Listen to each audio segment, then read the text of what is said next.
I never expected the night to unravel into a nightmare, a tapestry of betrayal and retribution that would redefine every ounce of my existence. I had always believed that love was a fortress, a shelter against life's storms. Until that fateful evening, I thought I knew my wife. Now, I stand in the wreckage of shattered trust, grappling with a reality so twisted it nearly defies belief. It began on an ordinary Friday, or so I assumed. I had been looking forward to our upcoming wedding with an eagerness that lit up every day. Every detail had been planned meticulously, every promise whispered with hope. My wife, with her captivating smile and magnetic charm, had drawn me in completely, or so I had thought. That night, however, she chose a different stage, a neon-lit club where secrets and sin intertwined. I learned of her transgression not from some whispered rumor or furtive glance, but from a phone call that still echoes in my memory. A close friend, burdened by the weight of truth, had told me that she was seen, laughing and entwined with a stranger in a reckless abandon that betrayed everything we had built together. The shock was a visceral blow, more cutting than any knife. I felt as though I had been living in a meticulously crafted illusion, every lie a brick in the collapsing house of our supposed love. Determined to confront the situation head-on, I waited. I followed the trail of whispers until the police sirens heralded the end of her wild escapade. There she was, in handcuffs outside that den of iniquity, her eyes defiant even as the world crumbled around her. I remember standing in the cool night air, my heart a tumult of anger and disbelief. How could she, who had vowed fidelity, choose to dance with deception and callously betray our vows? The confrontation was as inevitable as it was brutal. When I finally faced her, she cloaked her guilt behind a veneer of arrogance, a bitch of a woman, unapologetically rude and dismissive of the hurt she inflicted. It wasn't what it looks like, she sneered, her voice dripping with contempt as if my pain were a trivial inconvenience. Every word she uttered was a carefully constructed lie designed to minimize her betrayal, to twist the narrative into something I could somehow overlook. But I saw right through the facade. Her eyes held a flicker of mischief, a remorseless glint that spoke volumes of the deceit lurking behind her every smile. As I stood there, my mind began to forge a plan not born out of momentary anger but from a cold, calculated need for justice. I recalled every moment of our past, every promise made and every shared secret. I realized that beneath the surface of our golden memories, there had always been subtle hints, imperceptible cracks in our foundation. She had always been too quick with a lie, too eager to deflect, and I had been too blinded by love to notice. Even now, as the fragments of that night swirl in my memory, the weight of her betrayal drives me. I have decided that the scales must be balanced, that a reckoning is inevitable. The cold, steely resolve in my heart is fueled not by a desire for mere revenge, but by an unyielding determination to reclaim my dignity and expose the truth. I will orchestrate her downfall meticulously, ensuring that every lie she's ever spun unravels in the harsh light of reality. I begin to piece together the puzzle of her treachery, each revelation more disturbing than the last. The club wasn't an isolated incident. Her pattern of infidelity had been lurking in the shadows of our relationship for far too long. With each new fact, the full extent of her duplicity emerges, like a carefully staged performance in which she played the role of a perfect wife while secretly indulging in betrayal. The irony is almost poetic. The woman who vowed to be my partner in life, who dressed herself in the guise of loyalty, now stands exposed as a master of deceit. But this story is far from over. As I embark on this dark journey, driven by a desire for cold-blooded retribution, I can feel a storm brewing. The path ahead is treacherous and rife with unexpected twists, and every step I take is calculated with a surgeon's precision. The venom in my veins is not born of impulsive fury, but of a profound understanding that justice must be served, by any means necessary. Even now, I can almost taste the satisfaction of her eventual downfall, the bitter sweetness of turning her own treachery against her. The night that revealed her true nature was only the beginning. My heart, though wounded, burns with the promise of a reckoning that will leave no doubt. I will no longer be the fool blinded by love. I will be the executioner of her sins, and the price of her betrayal will be paid in full. After that fateful night, the cold clarity of betrayal settled deep in my bones. I knew that to reclaim what was lost, I had to step into a role I never imagined, one where I meticulously dismantled the false facade she had so carefully constructed. In the weeks following her arrest, I observed her from afar, documenting every lie, every cunning twist of her words. I realized that the woman I once loved was nothing more than a performer, a master of deception who had perfected the art of double-faced charm. It started with subtle surveillance. I combed through our shared memories, texts, emails, even whispered confessions during those seemingly innocent late-night conversations. Each message, each hurried explanation of why she was late or distracted, now took on a sinister hue. I cross-referenced her digital footprint, piecing together encounters at that club and other clandestine meetings that I had previously dismissed as coincidences. Every secret rendezvous, every suspicious phone call was a note in the symphony of her betrayal, and I was determined to turn that melody into a requiem for her treachery. I reached out to acquaintances who had been close to her, those who had sensed that something was amiss even before the incident became public. Their hesitant confessions, cloaked in regret, confirmed that her duplicity wasn't a momentary lapse but a long-standing habit. In hushed tones, they spoke of late-night phone calls, secret meetings, and a persistent, unyielding allure that she wielded like a weapon. With each story, my resolve hardened further. I was no longer the naive husband. I had transformed into a man with a mission to expose the full extent of her infidelity and the web of lies that had ensnared us both. While I gathered the evidence, she, ever the cunning actress, continued her charade. In public, she maintained the guise of a remorseful victim, weaving tales of miscommunication and misinterpretation. I was framed, she would claim with an air of indignation, feigning shock at the accusations. But I wasn't buying it, not for a single moment. Her rehearsed apologies and carefully curated social media posts were nothing more than desperate attempts to salvage her reputation. I documented every instance of her contradictory statements, every post that contradicted the truth I had painstakingly assembled. Then came a twist that no one could have predicted. One evening, while sifting through the evidence in our once-shared study, I uncovered a hidden ledger tucked away in a drawer. It was a meticulously kept record of financial transactions, payments made to mysterious individuals, reimbursements for late-night rendezvous, and even coded entries that hinted at secret meetings. The ledger was the smoking gun I needed, an irrefutable testament to the depth of her deception. With each line I read, I felt the weight of our shattered past lift off my shoulders, replaced by a surge of empowered resolve. Armed with the ledger, I devised a plan that was as elegant as it was ruthless. I knew that simply exposing her to the world would not suffice. I needed to dismantle her life piece by piece, erasing every remnant of the facade she had built. I began by discreetly contacting those who had unknowingly become entangled in her web, a former lover who had been misled, a business associate who had been swindled by her manipulative charm, even a close friend who had been duped into silence. One by one, I presented them with the incontrovertible evidence, watching as the carefully constructed mask of her lies began to crumble in real time. In the midst of all this, I arranged a private meeting with a mutual acquaintance, a person who had once admired her for her supposed vulnerability. I convinced this person to attend an intervention of sorts, under the guise of wanting to reconcile and understand her better. Instead, I had my own agenda. In that meeting, I subtly revealed fragments of the ledger, enough to sow seeds of doubt and suspicion without causing an outright confrontation.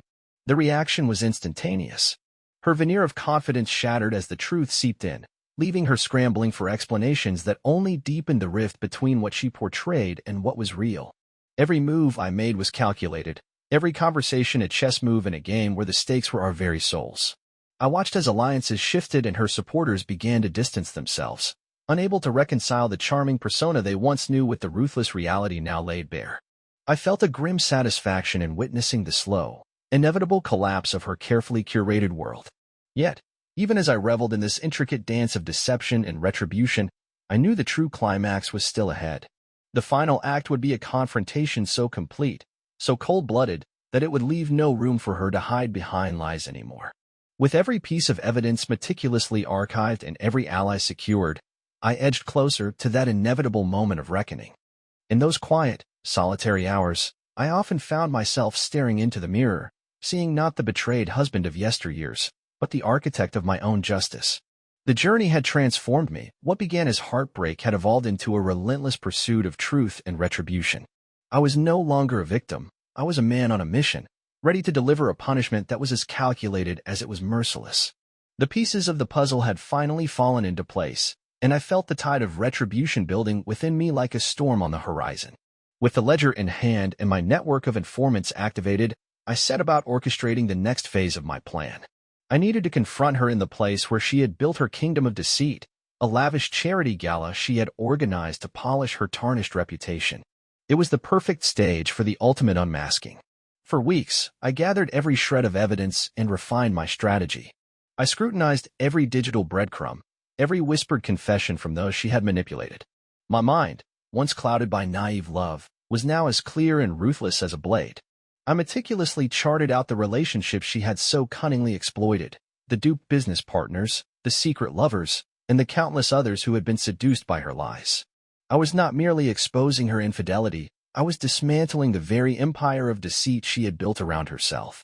The charity gala was to be held in a grand ballroom, bedecked with glittering chandeliers and an air of ostentation that belied the rot beneath. As I arrived at night, my presence was both unassuming and calculated. I mingled with the guests, listening for whispers and scanning faces for any sign of guilt or fear. Amid the glitter and smiles, there was a tension that only those who knew the truth could sense, a subtle undercurrent of anticipation. I kept my cool, projecting an image of quiet confidence, a man who had long since surrendered any shred of vulnerability.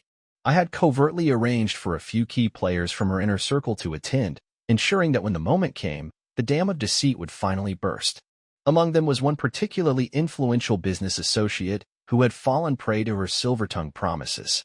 I had confronted him earlier in a quiet, unmarked room, where he confessed with trembling remorse about how she had swindled him out of a substantial sum. His words, recorded with his reluctant permission, were another nail in the coffin of her carefully curated persona. As the night progressed, I observed her with an unnerving sense of detachment. There she was, radiant and arrogantly self-assured, entertaining her guests with a rehearsed charm. But beneath that veneer, I could see the cracks beginning to show, a slight hesitation in her smile, a darting glance that betrayed her awareness of being watched. I knew she sensed that something was amiss, but her stubborn pride would not allow her to admit it, not even to herself. In a quiet moment during the evening, when the room dimmed and the guests sipped their champagne with a hint of nervous anticipation, I seized my opportunity. I requested the attention of everyone in the hall, citing the importance of transparency and accountability for the charitable cause. The room fell into a heavy hush as I stepped onto the makeshift stage, my eyes fixed on hers across the crowd. I began by recounting the story of love and betrayal, not in overtly bitter terms, but as a cautionary tale about the perils of misplaced trust. Every word was measured, a testament to the precision with which I had honed my plan. I presented snippets of evidence, the ledger entries, the testimonies, and the digital footprints of her late-night escapades. Each revelation was delivered with a calmness that belied the ferocity of my internal resolve. The audience, initially lulled by the ambience of celebration, now shifted uncomfortably, their expressions turning from polite curiosity to shock and dismay. The apex of the evening came when I played the recording of that intimate conversation with her duped business partner. The voice on the recording was raw with regret, a damning confession that left little room for her deceit. The room erupted into murmurs and gasps. I watched her face, a mask of fury, fear, and humiliation collide in an instant. Yet, even then, she attempted to dismiss the evidence with the same arrogant smirk that had haunted me since that fateful night. "It's all a misunderstanding," she spat out, her voice laced with venom and desperation. But the truth, now laid bare before everyone, was an enemy against which no lie could stand. As the gala devolved into chaos, I realized that the true victory was not merely in her public humiliation, but in the unassailable clarity of her guilt. I had done more than avenge my own suffering. I had severed the last remaining threads of her web of lies. Watching her scramble for a rebuttal, I felt a cold, detached satisfaction. I had orchestrated her downfall with the precision of a master chess player, each move designed to corner her until there was nowhere left to run. Yet, even as the embers of retribution smoldered in that grand hall, I knew this was only one battle in a much larger war. The final act of my vengeance was still unfolding, waiting for the perfect moment when her arrogance would force her to confront the full consequences of her actions. My resolve was unyielding, and my plan, as ruthless as it was methodical, was far from complete. The fallout from the gala left the night thick with tension, a bitterness that seemed to seep into every corner of my life. In the days that followed, the damage to her reputation was undeniable. Friends, colleagues, and even erstwhile allies began distancing themselves from the woman they once adored. But I knew that true victory was not simply a matter of public humiliation. I needed to ensure that her world would crumble entirely, leaving no stone unturned, no avenue for escape. As I walked the cold, dimly lit streets after that chaotic evening, my thoughts churned with the next steps in my meticulously orchestrated plan. I had already discredited her public persona, but now I sought to expose the true depths of her treachery, a network of lies that extended far beyond the boundaries of our shattered marriage. I began reaching out to those who had suffered in silence, victims of her manipulation, and forged alliances with those who had once been deceived by her charm. Every phone call, every clandestine meeting, was a piece of the larger puzzle, slowly revealing a disturbing pattern of calculated betrayal. It was during one such meeting that I encountered a twist I hadn't anticipated. A former confidant of hers, a person who had always admired her for her supposed vulnerability, approached me with a heavy heart. His confession was laced with regret as he revealed that she had been involved in far more than just infidelity. Behind closed doors, she had been manipulating financial records, orchestrating elaborate schemes that defrauded several small businesses. His trembling voice recounted how she'd charmed her way into lucrative deals, only to vanish with the profits, leaving behind wreckage and broken trust. The revelation stung, not merely because it confirmed her duplicitous nature, but because it painted her as a predator preying on the vulnerable. Armed with this new information, I knew that the time had come to hit her where it would hurt most, her empire of lies and stolen fortunes. I set up secret meetings with the owners of the businesses she had scammed, carefully gathering documents and testimony that would link her directly to the fraud. Every conversation deepened my resolve, and soon I amassed a dossier so damning that it could topple the very institutions she had once manipulated with such finesse. Yet, the deeper I delved into her murky past, the more I realized that she was a master of disguise. Even as the evidence mounted, she maintained her facade of innocence with an infuriating, almost mocking arrogance. In hushed phone calls and terse emails, she denied every accusation with a blend of derision and smugness, insisting that I was fabricating a conspiracy out of jealousy. "You think you've won?" she sneered in one particularly venomous message. "This is just another chapter in a play you're doomed to lose." Her words stung, but they only fueled the fire of my determination. I began to stage a series of encounters designed to draw her out of her carefully constructed sanctuary. I sent anonymous tips to investigative reporters and legal authorities, ensuring that every lead would be pursued and every transaction scrutinized. Meanwhile, I continued my personal vendetta, watching as her attempts to cover her tracks grew increasingly frantic. Every lie she uttered was now a thread in the unraveling tapestry of her deceit, and I was the one pulling at them, watching her carefully woven world disintegrate. Then came the day when her defiance reached a fever pitch. In a bid to salvage what little control she had left, she organized a private celebration at her opulent penthouse, a final attempt to charm and distract those still under her spell. I knew this was the perfect moment to set the stage for the ultimate reckoning. The night was heavy with anticipation as I infiltrated the gathering, blending in with the elite who had once been dazzled by her charisma. My eyes never left her, as I watched her move through the room with an air of reckless confidence, unaware that the net was tightening around her. In a carefully calculated confrontation, I cornered her in a secluded part of the penthouse. The room was dimly lit, the soft hum of music and murmured conversations creating a surreal backdrop to the storm that was about to break. "We need to talk," I said, my voice steady and cold. For a moment, she looked at me with that familiar arrogance, a smirk tugging at her lips as if she believed she had all the time in the world. But the facade began to crumble when I produced the evidence, photographs, financial records, recorded conversations. Each piece was a blow, meticulously chosen to dismantle the narrative she had spent years cultivating. Her reaction was instantaneous. The smirk faltered, replaced by a flash of panic. For the first time, she wavered, the cool confidence replaced by the unmistakable tremor of fear. "You wouldn't dare," she began, her voice cracking as she tried to regain control of the situation. But I was done with pleasantries. I laid out my terms in no uncertain terms, my tone leaving no room for negotiation. I demanded that she confess, in front of everyone who mattered, to every betrayal and every sin, or face the irreversible consequences of her actions. In that moment, the air in the room grew thick with impending retribution. I realized that this was not just about exposing her past misdeeds. It was about forcing her to confront the person she truly was, stripped of all artifice. I was determined to see her unravel completely, to watch her final act of denial crumble under the weight of undeniable truth. As she stood there, cornered and trembling, I felt an overwhelming surge of satisfaction, a dangerous cocktail of vindication and cold, calculated resolve. The night had come full circle, and the path ahead promised a reckoning that would leave no part of her unscathed. The final chapter of our dark saga was drawing near, and I was ready to deliver the ultimate punishment. The days following that fateful confrontation had passed in a disquieting silence, a silence that echoed with the promise of finality. I had reached a point where mere public humiliation and financial ruin no longer satisfied the dark hunger for justice that now consumed me. Her web of lies had been meticulously unraveled piece by piece, yet the lingering bitterness demanded a conclusive reckoning, a confrontation that would erase any vestige of the woman who had once deceived me. I began laying the groundwork for the final act. My plan was both precise and remorseless. I knew that to truly shatter her, I would have to lure her into a scenario where she was stripped of every pretense of control, where her arrogance would be met with the cold, unyielding hand of retribution. For this, I chose a location laden with memories from our happier past, a derelict warehouse on the outskirts of town, once a symbol of our shared dreams, now destined to be the stage for her ultimate downfall. I reached out to her under the guise of a desperate plea for reconciliation, a final meeting to talk things through, to perhaps salvage something from the wreckage.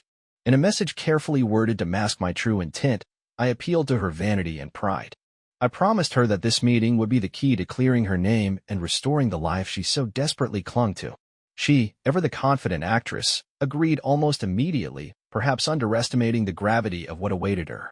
The night of our meeting arrived with an eerie chill, as if nature itself was bracing for the impending storm.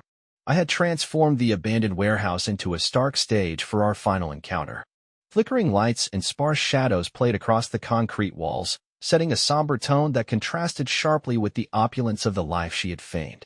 Every detail had been arranged meticulously, hidden cameras to record her every word, a backup of all the evidence I had gathered over the past months, and a secure line to contact a select few who were ready to witness her final act of deception. When she arrived, she did so with the same confident air that had once captivated me. Clad in an expensive coat and exuding a charm that now felt grotesquely out of place, she entered the space with an air of entitlement. I watched her, emotionlessly, as she scanned the room with a mixture of curiosity and disdain. For a moment, I almost felt a pang of nostalgia for the woman I thought I had loved, but that sentiment quickly dissolved into the cold determination that now defined me. "Thank you for coming," I began, my voice unnervingly calm. "I wanted us to have this talk, to finally lay everything bare." Her eyes flashed with indignation as she retorted, "You think you have all the answers, don't you? This is your idea of a reconciliation?" I refused to be lectured by a man who's lost everything to his own delusions. But her tone was brittle, a mask of superiority that barely concealed her underlying fear. I motioned for her to sit, inviting her into a circle of truth that I had constructed with all the evidence of her treachery. One by one, I presented the documents, the recordings, and the ledger that detailed every deceitful transaction. Her composure wavered visibly as the reality of her actions became undeniable. Yet, in a desperate bid to salvage her dignity, she began to weave a new narrative, one filled with half-truths and self-serving justifications. "You don't understand," she pleaded, her voice rising in desperation. "Everything happened because of the pressure, because I was cornered. But I would have none of it." As her voice faltered, a cold, calculated fury surged within me. I could see now that her attempts at rationalization were merely the final vestiges of a life built on lies. I pressed on, my tone steady and devoid of any empathy. "Your betrayal wasn't born out of pressure. It was a choice, one you made time and again. And now, it's time for you to pay the price." In that moment, I wasn't merely a scorned husband. I had become an executioner of her sins. The warehouse, silent except for our strained exchange, bore witness to the culmination of months of meticulous planning. I revealed one final piece of evidence, a recording capturing her cold dismissal of a desperate plea from a friend she had manipulated for her own gain. The words, spoken without remorse, hung in the air like a death sentence. Her eyes, wide with shock, betrayed her inner panic as she realized that there was no escaping the truth. Then, as if summoned by the intensity of the moment, I laid bare the final terms of her reckoning. "You have two choices," I stated plainly: "confess your crimes publicly, accept the consequences, and begin a path toward redemption, or remain silent and watch as every secret, every lie, is exposed for the world to see." Her retort was a strangled whisper, a desperate attempt to cling to the remnants of her former bravado. But I was unwavering. In the moments that followed, as she wavered between defiance and despair, I made it clear that my actions were not driven by a fleeting burst of passion, but by a long-harbored need for justice. I left her alone in that desolate space, the echoes of her unraveling truth reverberating off the cold walls. Outside, the night was implacable, indifferent to the personal vendetta that had unfolded within. I walked away from that encounter with no regret, only the grim satisfaction of having delivered a verdict upon the woman who had so thoroughly betrayed me. The deed was done. Her empire of lies was crumbling, and the dark justice I had sought was finally within reach. And yet, a part of me knew that the true reckoning was still to come, a final confrontation that would tie up every loose end, leaving nothing behind but the bitter taste of betrayal and the ashes of what once was. The aftermath of that fateful warehouse confrontation still reverberated through my mind like a distant, haunting echo. I spent sleepless nights replaying every word exchanged, every trembling pause in her voice. I had offered her a choice, one that left her teetering on the brink between public confession and absolute ruin. But as the hours bled into days, I realized that the battle was far from over. Instead, it had merely entered a new, more insidious phase. Late one night, as I sat in the solitude of my study poring over the evidence once more, I received a cryptic message on my phone. It was from an unknown number, its contents simple yet chilling. You think you've won, but the game has only begun. My pulse steadied, not with fear but with an icy determination. I knew that beneath her veneer of defiant silence, she had been plotting her next move. And now, she was daring to challenge me even as her world crumbled around her. The message prompted me to revisit the digital archives of our shared past. I scoured old emails, texts, and even encrypted chats, seeking any hint of betrayal that might suggest she had been orchestrating a counterattack. What I discovered was even more damning than I had feared, a series of covert communications between her and a shadowy figure known only by the initials R. The messages were laced with both venom and desperation. They hinted at a clandestine plan, one that involved not just salvaging her reputation, but exacting her own form of twisted justice against those who had wronged her. It became evident that she had allies in high places, individuals willing to protect her at all costs. I decided then that my retribution must evolve beyond public exposure and whispered accusations. It had to be as cold and calculated as the betrayal itself. I contacted one of the former business associates I had cornered earlier, a man whose trust had been shattered by her manipulations. He agreed to meet me at a secluded, abandoned safe house on the edge of the city. There, over bitter coffee and hushed tones, we pieced together the extent of her new conspiracy. Not only was she entangled with R, but she had also been siphoning funds from her ill-gotten gains to fuel an underground network of blackmail and corruption. The revelation was staggering, and it only deepened the chasm of contempt I felt. Armed with this newfound knowledge, I meticulously planned my next move. I retraced her steps over the past weeks, mapping out every secret rendezvous and covert meeting she had arranged. My objective was no longer limited to mere exposure. It was to sever every lifeline she had meticulously woven to shield herself from accountability. I began orchestrating a series of calculated strikes. I anonymously tipped off regulatory authorities and financial auditors, ensuring that every transaction in her hidden network would be scrutinized. I leaked select pieces of incontrovertible evidence to trusted journalists who had a reputation for fearless investigative reporting.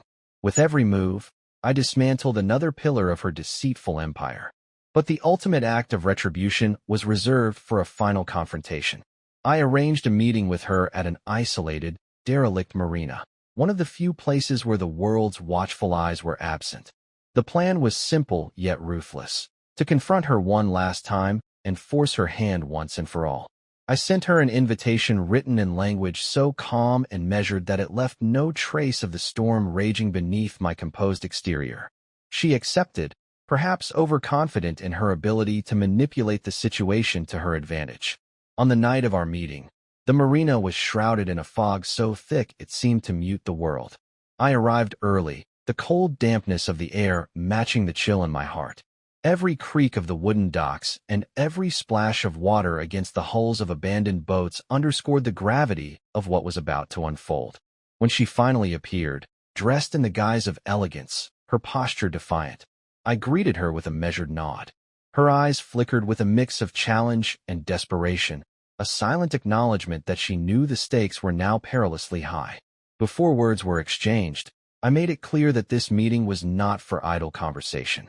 I laid out one final ultimatum, this time with an unmistakable edge: confess every deceit, every betrayal in explicit detail, or face consequences that would leave no room for recovery, not just for her reputation, but for her very freedom. The marina echoed with the sound of our tension, every heartbeat a countdown to an irreversible reckoning. As she opened her mouth to speak, I could see the cold veneer of arrogance beginning to fracture. In that solitary, foggy expanse, with the dark waters reflecting 1,000 silent truths, I realized that the final chapter of our saga was imminent. I was ready to enact a revenge that was as relentless and unyielding as the betrayal that had set this entire chain of events in motion. At the marina, with the fog pressing in around us and the muted lapping of water against the docks punctuating our strained silence, I could feel the final act of our macabre drama nearing its climax. The confrontation we had anticipated was now fully underway, a collision of raw, unfiltered truths where every deceit she had spun would be laid bare. She arrived with the same confident poise, though now it was tinted with a tremor of desperation. I greeted her with a gaze as cold and unyielding as the night itself. "You've come," I stated simply, my voice carrying the weight of inevitability. For a long moment, neither of us spoke. The silence was dense with the memories of betrayal and the promise of retribution.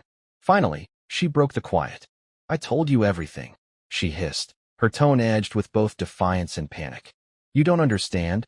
I was never the villain in this story." Her words were laced with venom, as if she believed that every accusation, every piece of damning evidence, could be dismissed with a few well-chosen lies. But I had seen the truth in her eyes long before now, a fleeting glimpse of remorse, quickly masked by the arrogance that had defined her. I motioned for her to stand before me, not as a lover but as an enemy who had chosen to betray everything we once shared. "No more lies," I declared. "Tonight, you face the consequences of every betrayal, every theft of trust." I produced the final pieces of evidence, photographs, financial records, and the most damning of all, a conversation where she coldly admitted to orchestrating a scheme that had ruined lives far beyond our own shattered marriage. The evidence was undeniable, each fact a nail in the coffin of her carefully cultivated persona. Her eyes widened with the realization that her web of deceit had collapsed entirely. In a sudden, desperate bid to regain control, she attempted to shift the blame. "It wasn't entirely my choice," she stammered, her voice breaking. "I was backed into a corner. There were others, dark forces working with me." Her words fell flat against the overwhelming truth I had laid out before her. It wasn't just a confession I demanded. It was the unmasking of every dark alliance that had protected her from accountability. Then came the twist, an unexpected betrayal from within her own ranks. As I spoke, I noticed a shadow detach itself from the murky background of the marina. It was one of her trusted confidants, the very person she had once manipulated into silence. With a cold, detached tone, he stepped forward and whispered, "She's been lying to you, and to everyone. I have proof that she planned every betrayal, every con, for her own gain." The shock of this revelation rippled through the quiet night. It was the ultimate betrayal, a betrayal not only of our marriage but of the very principles of loyalty and honor. The evidence he produced was irrefutable. Recorded conversations, private messages, and documents that painted a picture of a calculated, remorseless schemer, one who used trust as a weapon to gain power and wealth. The betrayal from her inner circle was the final piece that left no doubt in anyone's mind. In that moment, I realized that the true architect of this deception was not the woman who had once been my wife, but the empire of lies she had built around her. The confrontation reached a fever pitch.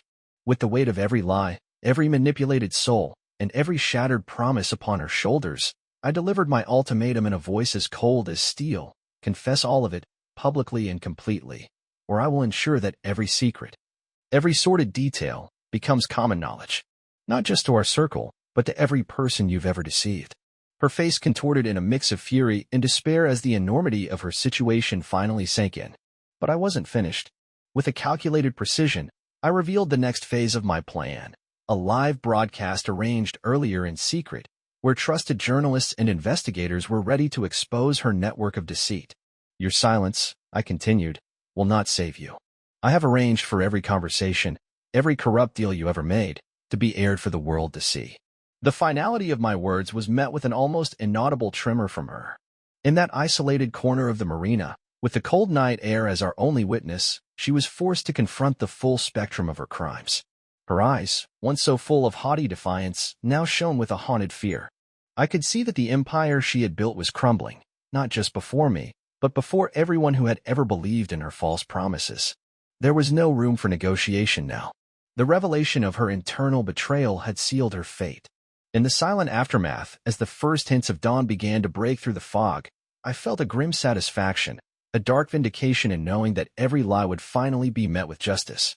The night had been long, and the price of her deception was about to be paid in full, not merely by the exposure of her sins, but by the irreversible shattering of the life she had so desperately clung to. The fallout from that fateful night at the marina was nothing short of cataclysmic. As dawn broke over the silent waters, the live broadcast I had so carefully orchestrated rippled through every screen, exposing her intricate web of deceit to a world that had long been fed her carefully curated lies. I watched impassively as the public, once enchanted by her facade, recoiled in shock and revulsion. Former allies severed ties, business partners withdrew their support, and the very foundation of her empire crumbled beneath the weight of incontrovertible evidence. In the wake of the broadcast, I sensed a desperate energy radiating from her, a frantic scramble to salvage what little remained of her dignity. Her phone rang incessantly, her face flitted from shock to anger, and for a brief, bitter moment, I almost felt a pang of remorse for the life we had once shared. But that feeling was quickly eclipsed by the steely resolve of a man who had been betrayed too deeply to ever show mercy again. Days passed in a feverish blur of media coverage and personal reckonings. I received messages from those who had suffered at her hands, victims of her financial scams, friends manipulated into silence, and strangers ruined by her false promises. Their gratitude only steeled my determination. I had become more than a wronged husband. I was now an agent of reckoning, a force determined to see that every misdeed was repaid in full.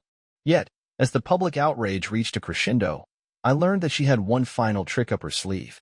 A clandestine message, sent under the cover of night by someone claiming to be one of her inner circle, warned her that a final, irreversible judgment was imminent. The message was cryptic, yet its implication was clear. She was not done fighting, and she intended to reclaim control of her narrative by any means necessary. This twist, however, only fueled my resolve further. I had prepared for every contingency, and her new gambit would be the final move in a game I had long mastered.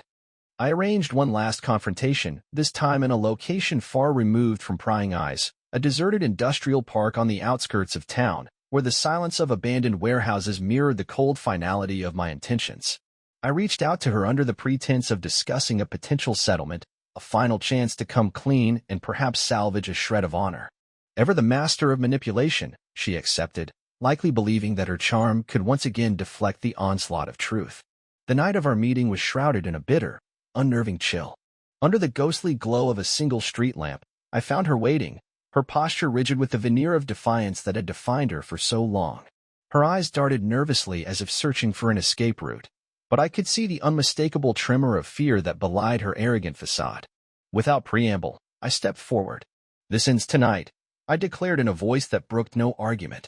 I presented her with the final dossier: photographs, financial records, recorded confessions, everything that confirmed the totality of her betrayals. For a moment, she tried to muster her characteristic smirk, but it faltered, replaced by a look of raw panic. "I have nothing left to hide," she stuttered, the defiant mask slipping as she realized there was no more room for lies. Her voice, once so full of venom, now trembled with the weight of impending doom. "You think you're doing this for justice," she spat, but the words came out hollow and broken. I was unmoved. Every bit of my being had been honed to this singular purpose, to deliver a punishment that was as precise and unyielding as the betrayal itself. "Justice isn't something you ask for," I replied coolly. "It's something you earn, and you've long since forfeited yours." My tone was detached, clinical, as I detailed the irreversible consequences that now awaited her. The industrial park echoed with the silence of impending fate. In that desolate, unforgiving space, I made my final move. With a deliberate calm that bordered on inhuman, I reached into my coat and produced a small, silenced weapon, one that I had acquired precisely for this moment. Every movement was measured, every gesture a testament to the cold precision of a man who had mastered his own destiny. Before she could muster another plea, before she could even comprehend the finality of what was about to occur, I pressed the cold trigger. The silence was absolute, a final, irrevocable punctuation to the chapter of her life that had brought so much suffering. As she collapsed, her eyes wide with the shock of betrayal and disbelief, I stood over her, unflinching and resolute. In that grim tableau, I found not a spark of regret, but the quiet satisfaction of a man who had reclaimed his honor. The woman who had spun lies and manipulated hearts had finally met her end, and with her, the era of deceit was over. The cold, hard justice I had sought was complete, a message to every would-be deceiver that betrayal would always be met with an unyielding reckoning. I left the scene without a backward glance, my steps echoing in the deserted night. The industrial park swallowed my solitary figure as I vanished into the shadows, a ghost of a man reborn from the ashes of his shattered past. In that final act of retribution, I had not only avenged my own suffering but ensured that her treachery would haunt the annals of infamy for all time. In the aftermath of that final, irreversible act at the industrial park, a new and insidious reality began to unfold, one that I had never anticipated. The shockwaves of the broadcast and the subsequent investigation rippled through the city, and in a single night, my name became synonymous with a chilling act of vengeance. Yet even as I faded into the shadows of anonymity, the sin of betrayal and conspiracy clung to me like a second skin. I retreated to a safe house, a nondescript building tucked away in a forgotten corner of the city. There, in the oppressive silence of my temporary refuge, the full weight of my actions began to press upon me. Every creak in the old wood and every distant siren felt like a harbinger of retribution. I was not merely a wronged husband. I had become an unwilling martyr in a far more sinister game, a pawn in a sprawling conspiracy I was only beginning to comprehend. It started with a letter. I discovered it slipped under my door on a cold, rain-soaked morning, a black envelope with no return address, its contents as cryptic as they were ominous. The message was succinct and damning. You thought you were the avenger, but the game has only just begun. The handwriting was unmistakable, a callback to the shadowy figure known only as R, the very individual my wife had once covertly aligned with. A chill ran through me as I realized that her betrayal had been only one thread in a vast tapestry of corruption. Desperate to understand the scope of this new threat, I combed through digital archives, surveillance footage, and all the clandestine records I had painstakingly gathered over the past months. The deeper I delved, the more I discovered, a hidden network of secret meetings, off-the-books transactions, and whispered conversations linking powerful figures to the very underbelly of organized crime. My wife, it seemed, had been merely a convenient scapegoat, an expendable piece in a grander, far more malevolent puzzle. Even more damning was the revelation that one of the allies I had so carefully trusted during my quest for retribution had been playing a double game all along. That trusted confidant, the very person I had leaned on to dismantle her empire of deceit, had been covertly feeding information to the authorities. His betrayal cut deeper than any wound inflicted by my wife. It meant that every move I had made was now under scrutiny, and the noose of suspicion was tightening around me as well. The realization was as bitter as it was inescapable. I was not the sole target of this elaborate scheme. I was being maneuvered into a corner by unseen puppeteers who thrived on manipulation and the dark allure of revenge. The ironies piled upon one another. My desperate bid for justice had morphed into a battle against a shadowy cabal that had orchestrated events from behind a veil of secrecy. I had become an instrument in their twisted play, a reluctant participant whose every action might be the key to their next move. In the quiet solitude of that safe house, as the hum of distant city life served as a constant reminder of the world moving on without me, I began to chart my next steps. My previous mission had been clear: expose her lies and make her pay. But now, a new purpose emerged, a determination to unmask the architects behind the conspiracy. I began systematically reviewing every piece of evidence, every recorded conversation, every hidden transaction that hinted at a deeper, more dangerous network. I reached out, through secure channels, to old contacts and investigative journalists who had long suspected that the corruption I was unraveling was just the tip of a vast iceberg. With each new file I uncovered, the scope of the treachery grew ever darker. High-profile figures, untouchable in their public personas, were implicated in secret deals and covert manipulations. The realization that I had been used as a mere pawn in a grander, malevolent design ignited a fresh resolve within me. I could no longer allow myself to be a passive victim of fate. I would take control of this narrative.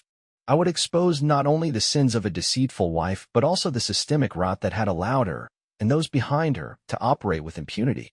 Every step I took was now laced with danger. Every whispered conversation over secure lines felt like a countdown to an inevitable confrontation. The once satisfying taste of revenge had given way to a more profound, unyielding thirst for truth, a truth that, I feared, might cost me everything. But I was beyond the point of no return. If I had learned anything from the collapse of our past life, It was that no one escapes the consequences of their actions unscathed. The dark forces that had pulled the strings in my personal tragedy were now closing in, and I knew that I had but one option: to confront them head-on. I gathered the damning evidence and meticulously prepared my counter-strategy, determined to strike at the heart of the conspiracy.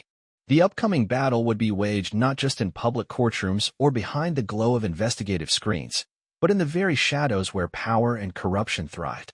As I stepped out into the cold night, every step echoed with the certainty of a man who had stared into the abyss and refused to be swallowed by it. I had become a seeker of truth in a world where deception was the norm, and I would face the puppeteers who had manipulated my life with a relentless fury.